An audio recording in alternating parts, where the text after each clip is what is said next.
बड़े एक्सपर्ट हमारे साथ हैं गौतम भाई, जो कि चार्ट भी समझते हैं और इसके अलावा फंडामेंटल्स को भी करीब से ट्रैक करते हैं, हमारे साथ जुड़ गए हैं। गौतम सर, बहुत शुक्रिया आपका समय देने के लिए। स्वागत है आपका 18 आवर संदेश पर।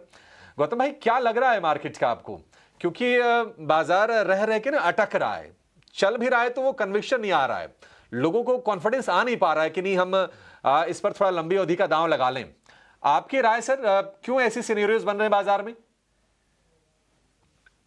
Good morning. देखिए, ये सब सवाल अभी उठ रहे हैं डिस्पाइट द फैक्ट कि हम सिर्फ लाइफ टाइम हाई से 2% दूर हैं। बट अगर आप लोगों से बात करें और मार्केट का अगर आप हाल देखें तो ऐसे लगता है कि मार्केट 10-15% लाइफ टाइम हाई से दूर है। So clearly there is a very big disconnect and a mismatch between the price action and the sentiment. मेरा मानना है कि लोग पिछले 3 साल में जिस तरह की तेजी देखे तो लोगों को लगता है कि India will always be one of the better performing markets in the world. But वैसा हो नहीं सकता है। तो हम हर मार्केट एक कंसोलिडेशन फेज से जाता है और मेरा मानना है कि पिछले 3 महीने में मार्केट एक कंसोलिडेशन फेज में रहा है। और जब भी वो 26,200-300 के पास जा रहा है, उसके पास कोई नया एक ट्रिगर नहीं है जिसके कारण वो life time highs and beyond पे जा सके। और डेफिनेटली हमारा market is one of the more expensive markets in the world और बाकी के मार्केट्स काफी अच्छा कर रहे हैं। तो जिस तरह की सेंटिमेंट है उतनी नेगेटिविटी चार्ट्स पे नहीं है। मेरा मानना है कि मार्केट यहाँ पर स्टेबलाइज कर रहा है। अगर अर्निंग सीजन अच्छा गया, अगर बजट में कुछ अच्छा निकला जो मेरे हिसाब से हो सकता है, it could be a market friendly budget, then I think the market can recover from here. मेरा मानना है कि जब तक निफ्टी 25,450 के ऊपर है तो आई think the chances of a breakout above 26,200 is very high.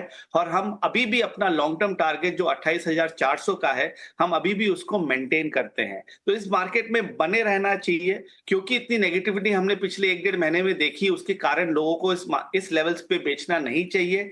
India will join the global party, but हो सकता है कि ग्लोबल मार्केट जितना अच्छा नहीं करे, बट ओवरऑल बेसिस मार्केट का स्ट्रक्चर चार्ट्स पे अभी भी स्ट्रांग है। और अगर इंडिया के फंडामेंटल्स जो अगले 2 क्वार्टर्स में हम देखेंगे अर्निंग्स के थ्रू, अगर वो ठीक रहा जो मेरे हिसाब से होना चाहिए क्योंकि गवर्नमेंट ने इतनी मेजर्स ली, तो आई थिंक ओवरऑल मार्केट ठीक रहना चाहिए। गौतम भाई, तो ये सवाल ना सबको परेशान भी करता है कि हम जो ग्लोबल पार्टी है उसको ज्वाइन क्यों नहीं कर पा रहे हैं।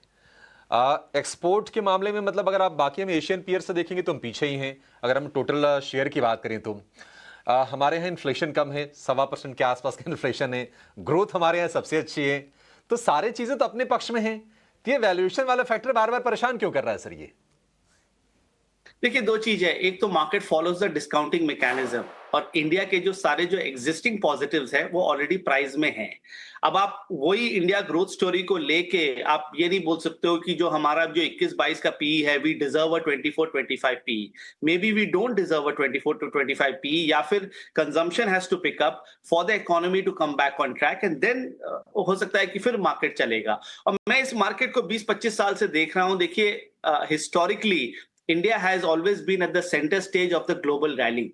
मैंने तो हर बार देखा है कि इंडियन मार्केट्स हमेशा अंडर परफॉर्म किया है। ये पहली बार हुआ है पिछले 6 महीनों में जहां इंडिया नहीं चल रहा है, इंडियन मार्केट नहीं चल रहा है और सारे वर्ल्ड मार्केट्स चल रहे हैं। अगर आप यूएस देख लीजिए, यूरोप देख लीजिए, जापान, चाइना, ब्राजील, ऑस्ट्रेलिया, सारे मार्केट्स अच्छे कर रहे हैं। तो आई थिंक ये एक कैचअप है। आई थिंक इंडियन मार्केट्स भी ज्वाइन करेगा।